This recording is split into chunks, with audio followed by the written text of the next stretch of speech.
Hi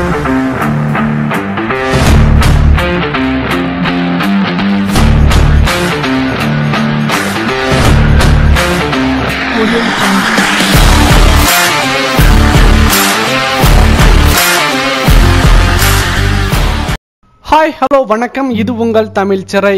IPL cricket தொடரின் 37வது league ஆட்டம் நேற்று நடைபெற்றது. பிளே ஆஃப் சுற்றுக்கு தகுதி பெறும் வாய்ப்பை தக்க வைக்க கட்டாயம் வென்றாக வேண்டும் என்ற நெருக்கடியில் Chennai super Kings Rajasthan Royals அணிகள் மோதின. இந்த போட்டியில் 7 விக்கெட் வித்தியாசத்தில் சென்னை சூப்பர் கிங்ஸ் அணி தோல்வியடைந்து ரசிகர்களுக்கு அதிர்ச்சி அளித்தது.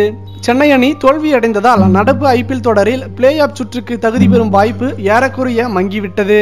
ராஜஸ்தான் ராயல்ஸ் அணியுடனான தோல்விக்கு பிறகு சென்னை அணியின் கேப்டன் தோனி கூறியதாவது: முதல் இன்னிங்ஸை போன்று இரண்டாவது இன்னிங்ஸ் சுழற்பந்து வீச்சிற்கு சாதகமாக அமையவில்லை. வேகப்பந்து வீச்சிற்கே கை கொடுத்தது.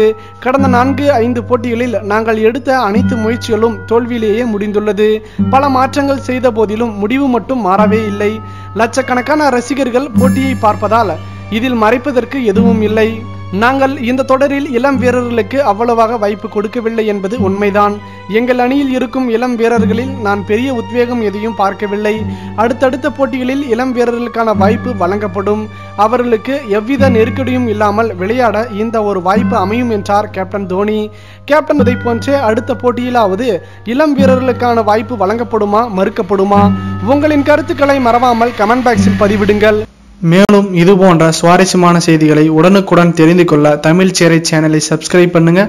மறக்காம பெல் ஐக்கானை கிளிக் பண்ணுங்க.